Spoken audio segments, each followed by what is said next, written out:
Bonjour et bienvenue.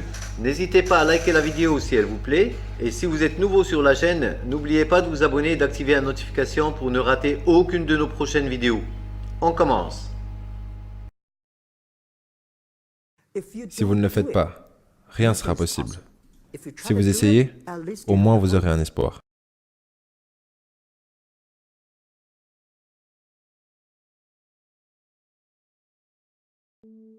Commençons par où vous en êtes aujourd'hui. À quel point Alibaba est grand?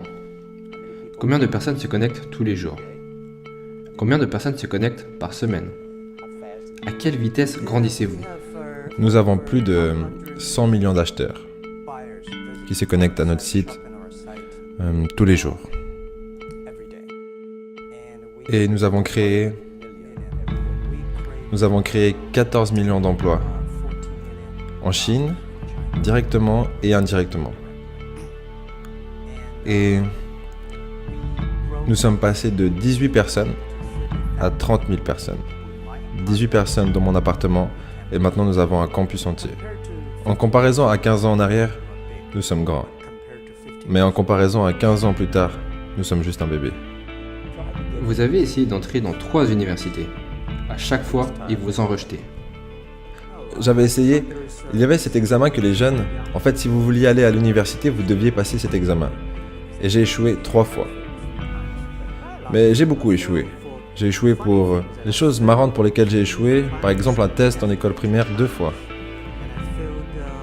Et j'ai échoué 3 fois en école secondaire.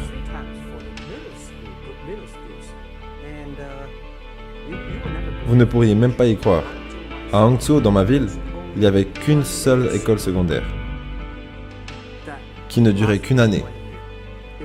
Donc on n'avait qu'une seule chance de passer de l'école primaire à l'école secondaire. Et du coup, aucune école secondaire voulait nous accepter parce qu'on était trop mauvais.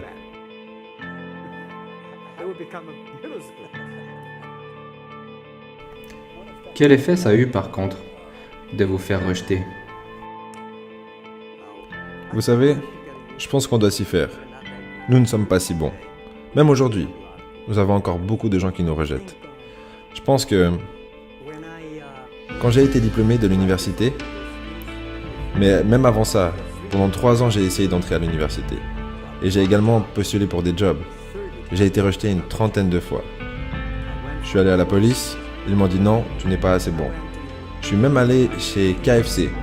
Quand KFC est arrivé en Chine, dans ma ville, 24 personnes sont venues pour un job. 23 personnes ont été acceptées. J'étais le seul refusé. Et la même chose à la police. Sur les 5 personnes qui sont présentées, 4 personnes ont été acceptées. Et j'étais le seul gars qui n'a pas été reçu. Donc, pour moi, être mis à l'écart et rejeté... Oh, et à part ça, est-ce que je vous ai dit que j'ai postulé pour Harvard? J'ai été rejeté 10 fois.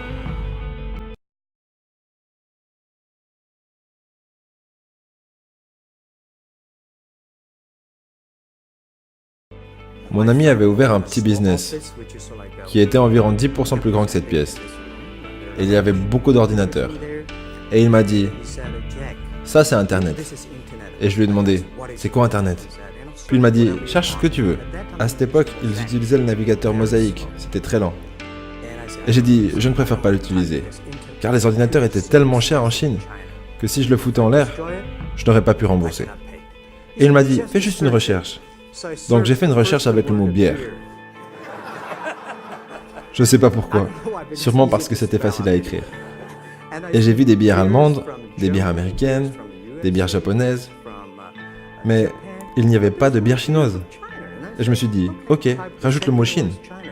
0 résultat, rien. 1995, et aucune information concernant la Chine.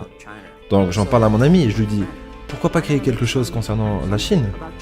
Et donc on a créé une petite page toute dégueu qui s'appelait China. Oh, c'était une sorte de traduction et du coup on était listé publiquement. Et là, on a été choqués.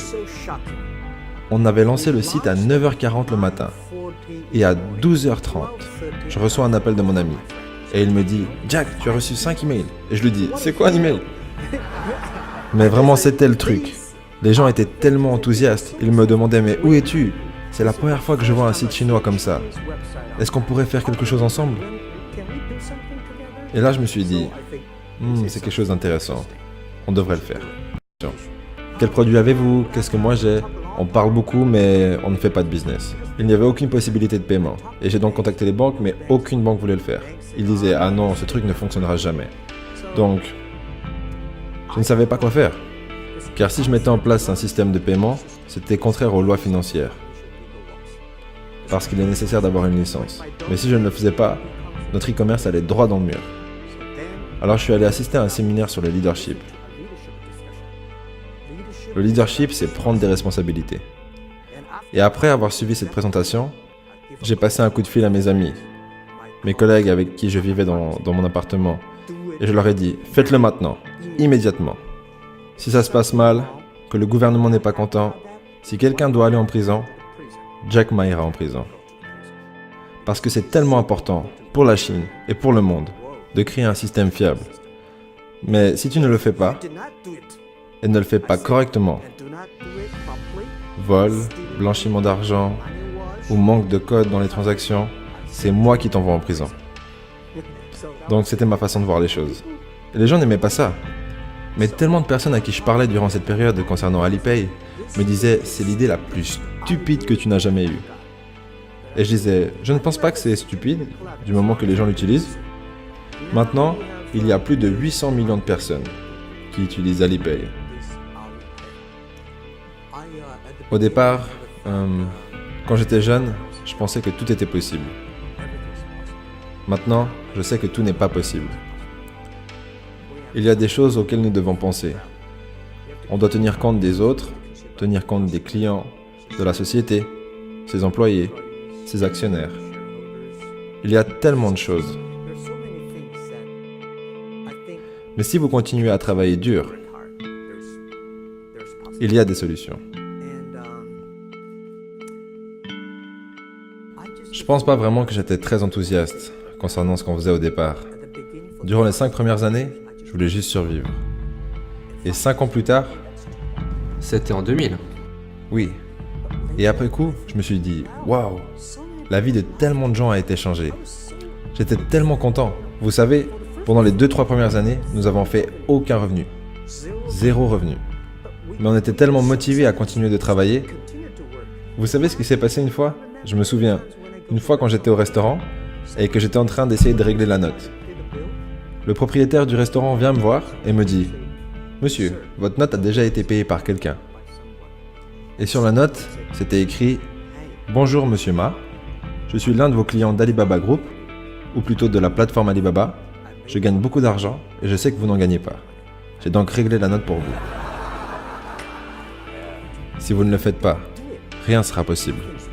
Si vous essayez, au moins vous aurez un espoir. »